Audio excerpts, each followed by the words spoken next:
All right, thank you very much, and welcome back to Face to Face. Glad to have you with us, and we've got a guy with us today that is a solid Christian ball player in the major leagues. His name is Brian Bannister. He's with the Kansas City Royals. Brian, first of all, thanks for being a part of Face to Face. Yeah, it's good to be here. Beautiful Arizona morning out here. I just don't think there's anything better than baseball. I love the sport, even though we have a number of players that are on. But you have taken on a role as a player. First of all, playing for the Kansas City Royals. It's got to be great playing for this team because there are so many Christian athletes on this team. Yeah, I think we're very blessed because we have a general manager who is a very professed Christian. He's not afraid to hide his faith, and our manager Trey Hillman is the same way, and they're an amazing tandem together because they're so bold. They're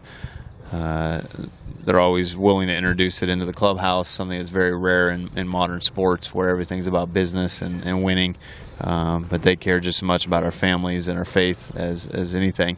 And to be in that kind of environment is truly a blessing.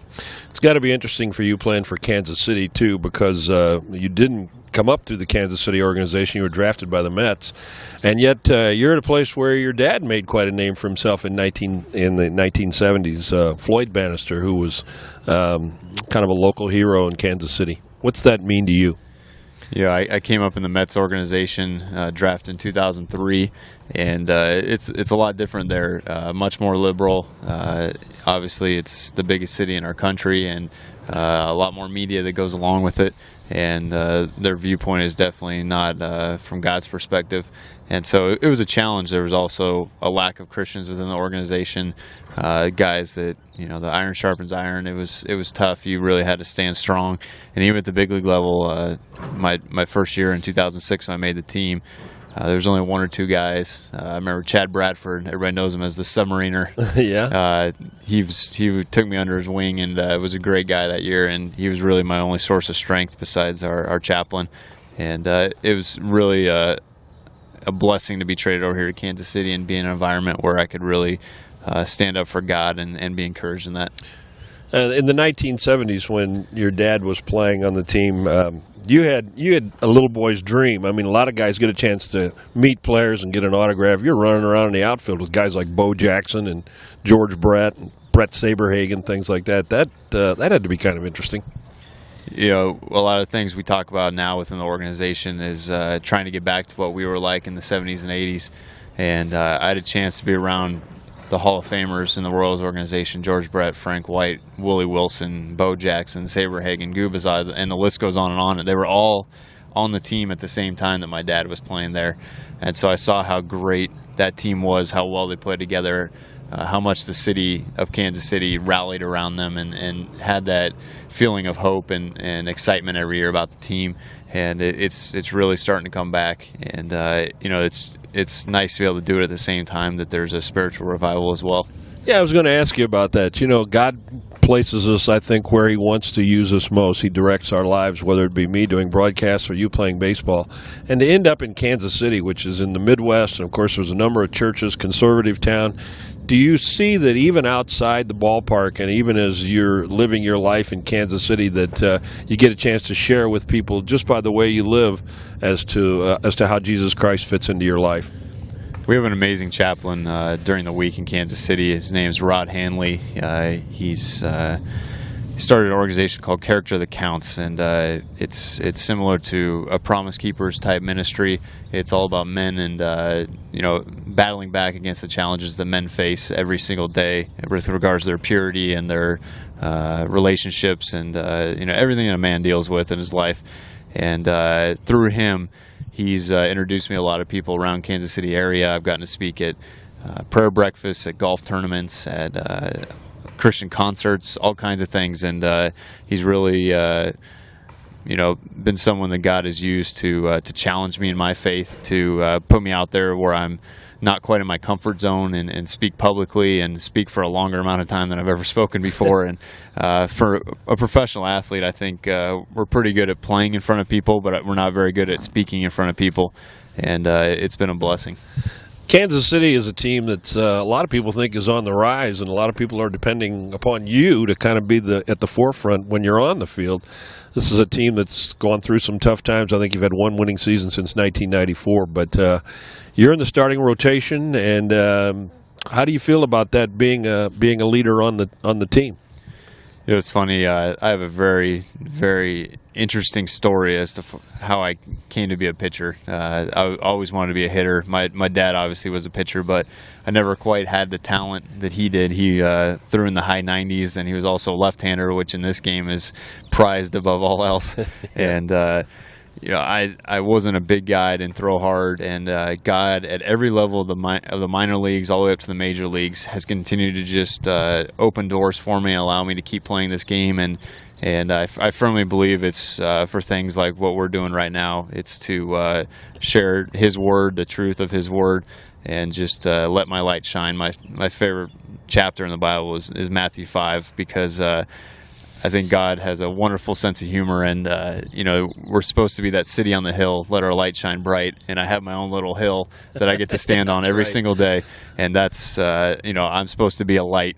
And we also in Kansas City, not many people know this, the Fellowship of Christian Athletes headquarters is a building right up on the hill above the stadium. Really? And you look up there at night, and there's a huge glowing cross. And so anytime the game's not going well, I look up there and I know that God's right there with me, and it's okay. Now, you talk about the way God has a sense of humor, and I believe that too. For instance, just last night, you and I met at a Bible study, totally random. We didn't know each other was going to be there, and we ended up sitting across the table from one another. I just believe God has providential things that happen. And I know when you came up with the Mets, you, of course, were in one of the largest media markets, and you had the first 5 games, I think you were doing tremendously, and then all of a sudden you tore a hamstring. Do you see, as I would probably see, I mean, it's, of course, not my hamstring, but I would see that God was working even in that. I've learned through my own just small mind that God always has a bigger plan, and I've heard too many people speak. I've read too many books about it that it seems like the worst thing in your life always ends up turning into the best if you trust God that He has a plan and He's in control of it all. And at the time, I was in San Francisco playing the Giants in the 5th inning, running the bases. Because I used to be an infielder, I take pride in being able to swing the bat a little bit. I had hit 2 doubles in the game, and rounding third base, tore my hamstring, and thought I'd been shot. That's the feeling that I had. It was unbelievable amount of pain. Limped into home plate, collapsed on home plate in front of 40,000+ people, and wondered if that was it. I had spent my whole life working to tear my hamstring in the 5th inning of a game, and but that's how I got traded over here to the Royals, and I knew it was just part of a bigger plan. I try to always be like Job in the face of adversity, never question God, but just take it all in stride because He's got something bigger for me. Brian Bannister is our guest. He's in the starting rotation with the Kansas City Royals. We'll take a break, and when we come back, we'll have more. So don't go away. You're listening to Face to Face. Welcome back to Face to Face. It's a beautiful day in Arizona, a beautiful morning, and we're sitting here with Brian Bannister of the Kansas City Royals. Brian, we just talked about this fact that that you went into rehab. It almost seemed like the Mets gave up on you, and I know that as a Christian, what we should be doing is saying, yes, this is God's plan, but there probably also had to be a little bit of a battle maybe about resentment as to why are the Mets giving up on me. Did you go through any periods of just feeling like things were not going your way? Was it a spiritual struggle at that time when you were in that period? One thing I've always challenged myself is to not question God. I've always, and it's so easy for us to do, our nature, to ask God, why me? And I've heard so many people talk about one of the things they regret most in their life is when they've approached God that way. Why me? Why'd this happen to me? I'm a good person. I follow you.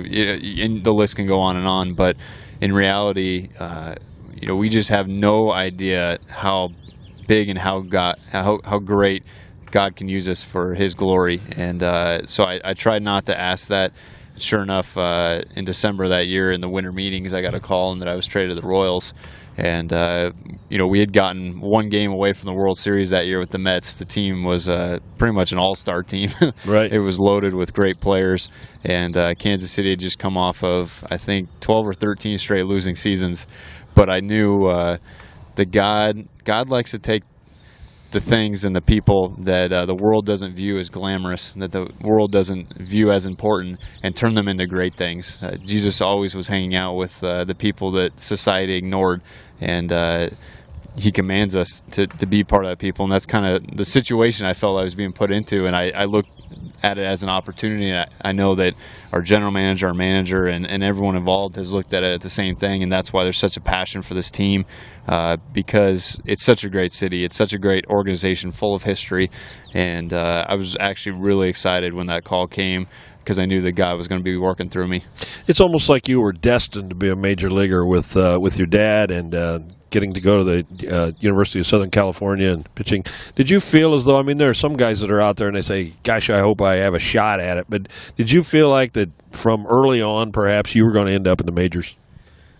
I knew if it was part of God's plan that I would. The funny thing is, I've never been one of the best players at any level I've ever played at. It's hard to explain, but I've always worked extremely hard at playing and always been dedicated, and I just always trusted God that if this was His will for my life, that I was going to make it. And I've always looked at baseball as my mission field, and I always wanted God to put me in a mission field where I would be most effective. And it's one of those things where baseball, there's a lot of people in this game that people look up to, and you bring one or two players to Christ, you plant those seeds and see it grow in their life, and the trickle down effect can be amazing, because they're looked up to by so many little kids, and they go back home to their towns and have influence, and they can really have a great impact for God. Now you talk about that. You move over here to the Kansas City Royals, where Mike Sweeney has kind of been the man here spiritually for so many years, even during the tough times, and when Kansas City towards the latter end of the season would be out of it. I would just being out there, I would hear about how Mike Sweeney affected guys going down into the minors and on rehab and buying dinner for everybody on the team. When he came over here, what was the relationship that you and Mike Sweeney, when you came over to the Royals, what was the relationship you had with Mike Sweeney? Ironically, he's playing for the Seattle Mariners this spring training, and we played them yesterday in the game.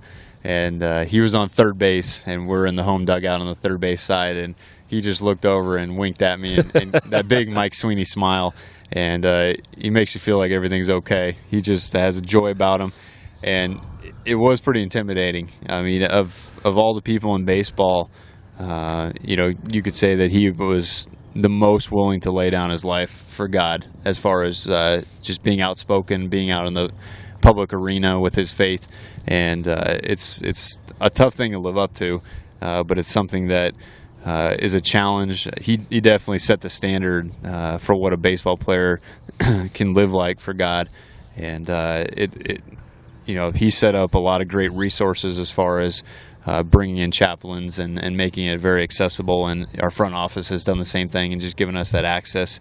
And I think there's going to be a big spiritual revival, not only within the team but within the city, because of him. When did Christ actually become a part of your life, Brian? I was very blessed. My parents, my dad came to Christ in junior high. He actually went to a Catholic school, and his junior high teacher was a Christian, and brought him to the Lord. And my mom grew up in a Christian family, so she had that foundation from the beginning. So I was born into a family where Christ was a priority, where it was talked about every minute of the day, where it was encouraged. Church was a priority for us. And so from an early age, I was able to see God's love and feel God's love and really experience it and get beyond that point where I was encouraging others and going out and evangelizing to my teammates. And so I came to Christ in a program called Awana at an early age. I was 7 years old when I remember raising my hand. My teacher asked if I wanted to accept Christ in my heart, that I believed that He was my Savior, that He came and died on the cross for me, that I was a sinner, and that the only way that I was going to go to heaven and be able to spend eternity with God was to believe that and accept that and confess my sin. And I remember doing that, and from that moment, it's hard to explain to somebody what it's like to have the Holy Spirit, but it's like having God with you, and it's, people refer to it as your conscience, but it's so much more than that. It's part of God, and it's just been a huge part of my life ever since, and it just gives me that courage even when I'm on the mountain not pitching well, that God's with me. Now you're in the clubhouse. You've got that spiritual mantle as being the leader. You see a lot of young guys coming through. You're with all these 19, 20-year-olds that have all the temptations in the minor league. How do you handle it? How do you approach that? And without being intimidating to them, how do you communicate with them about Jesus Christ? I've always taken the approach that I do it by example. I've become more of a vocal person, more bold for Christ with my speaking over the years. I think that's something that He's worked through my heart in, because I'm not naturally a boisterous person. I'm not the loudest guy in the clubhouse, but I've always found that people notice something different about me, and I think God has that ability to shine through you when you decide to make decisions that everybody else isn't making, and they notice that. They notice that you walk in a different way, and you don't just follow the crowd. And so in the clubhouse, I take the initiative to let everybody know when chapel is, when Bible study is. I just encourage my teammates, and it's really a process. In this game, there's so many ups and downs throughout the course of a long season. Every guy in that clubhouse is going to be down in the dumps at some point, and you don't want to wait until that time. But it's amazing how open to the Lord guys are when they're in a slump or they're not pitching well. Even if they think it's only because they're going to get more hits because they go to Bible study, it's amazing how God works through guys' hearts. And that's often the time where they're most open to coming up to me and saying, hey, what are you all about? And I've seen it as a great opportunity in the past. Brian, I know you got to get on with your day. We certainly appreciate you taking time out to talk with us. And before we leave, I'm kind of catching you off guard, but is there a favorite verse or a passage? You've already talked about Matthew 5, but is there some verse you want to leave with our listeners as to something that might be an encouragement to them today? I'll talk about what we were going through in our Bible study back home. We're going through the first couple of chapters of Mark, and it's something amazing. Jesus was just walking around and met a couple fishermen. And back in the day, the fishermen, their boats and their nets were all they had. They were very expensive, and they were willing, just after one question, ask them, will you follow me, to drop everything they had in this life and follow Christ, no questions asked. And it's a challenge that I ask myself, could I do that? You hear the young rich man who Christ tells, get rid of everything you have and follow me. And he walks away, distraught. And it's a gut check. Could we, at the drop of a hat, give up everything we have in this life if God tells us to do something different? And if God wanted to end for me tomorrow, could I do it and be excited about it and joyful in it? And it's a challenge to myself, and I challenge anybody to just ask themselves that question. Brian, thank you again. That certainly is something to think about, and certainly is something that even as listeners are driving down the road listening to, hopefully that they'll turn their lives over to Jesus Christ. Thank you so much for what you're doing in baseball with the Kansas City Royals, and I look forward to the time when maybe we can get together again. Yeah, good to be here. All right, Brian Bannister of the Kansas City Royals. We'll take a break and be back. You're listening to Face to Face.